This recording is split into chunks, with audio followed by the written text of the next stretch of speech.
Les fins dernières en général, la mort. Les fins dernières de l'homme sont la mort, le jugement, le ciel, l'enfer. Il est bon de penser souvent à nos fins dernières. Cette pensée nous éloigne du péché et nous inspire la ferveur dans le service de Dieu. Aussi la Sainte Écriture nous dit-elle: souvenez-vous de vos fins dernières, vous ne pécherez jamais.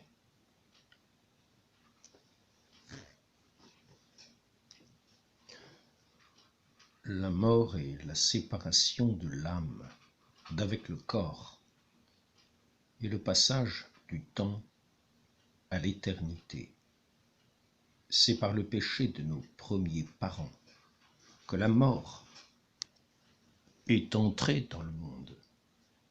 Si vous mangez du fruit de l'arbre qui est au milieu du paradis, avait dit Dieu à Adam et à Ève, vous mourrez de mort. Adam et Ève n'obéirent pas à Dieu et par les conseils perfides du démon mangèrent du fruit défendu. Et eux et leurs descendants furent sujets aux misères de la vie et à la mort.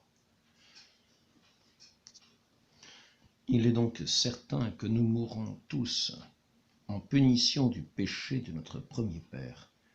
L'arrêt en est porté, dit saint Paul, et tous les hommes mourront une fois. Nous mourrons quand il plaira à Dieu, notre mort est certaine, mais nous n'en savons ni le jour, ni l'heure.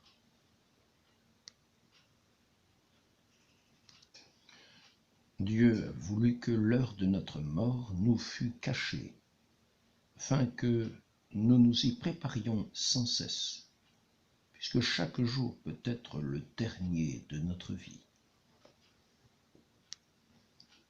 On doit se préparer à la mort par une vie vraiment chrétienne et par la réception des derniers sacrements.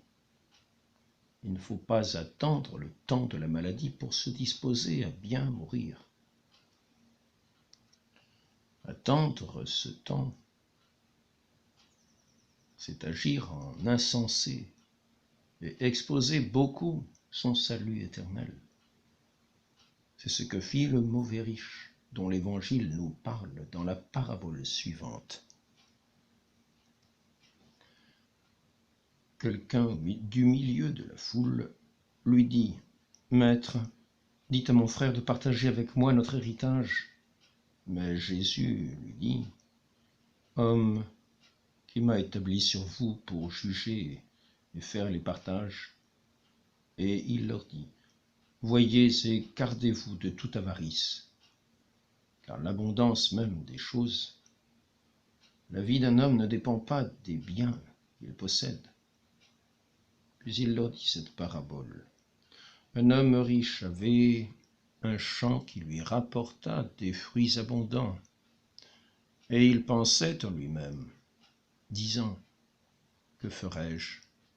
Car je n'ai point où serrer mes fruits. » Et il dit: « Voici ce que je ferai. Je détruirai mes greniers et j'en ferai de plus grands, et j'y rassemblerai tous mes produits et tous mes biens. Et je dirai à mon âme, tu as de grands biens en réserve pour de longues années. Repose-toi, mange, bois, fais bonne chère. » Mais Dieu lui dit: « Insensé, cette nuit même, on te redemandera ton âme et les biens que tu as amassés. Qui seront-ils? Ainsi en est-il de celui qui amasse des trésors pour soi-même et qui n'est point riche en Dieu. » Saint Luc, chapitre 12.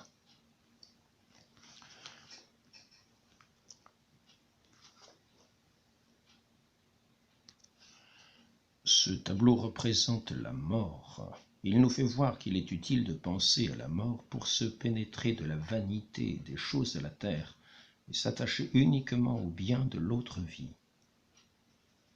Au milieu du tableau, nous voyons François de Borgia, gentilhomme à la cour de Charles Quint, et devant lui le cadavre de l'impératrice Isabelle.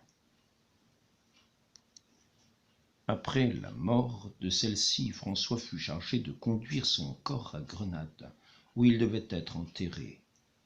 Quand le convoi fut entré dans cette ville, on ouvrit le cercueil selon l'usage, afin que François jurât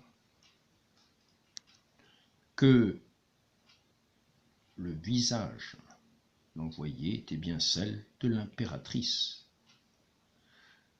Mais ce visage était si défiguré qu'il ne fut pas possible de le reconnaître.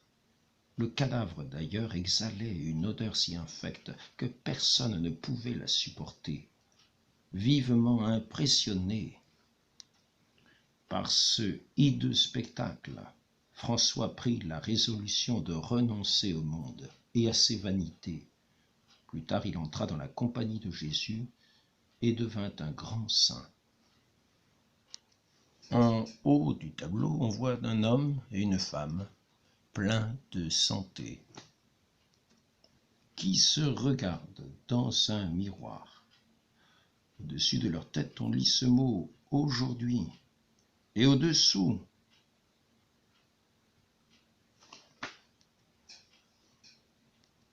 de la mort qui leur apparaît dans le miroir, on lit cet autre mot « demain ». Ce contraste entre l'état d'un homme en bonne santé et celui où il tombera après la mort doit nous exciter à préférer les biens de l'âme qui dureront toujours aux biens du corps que la mort doit nous enlever.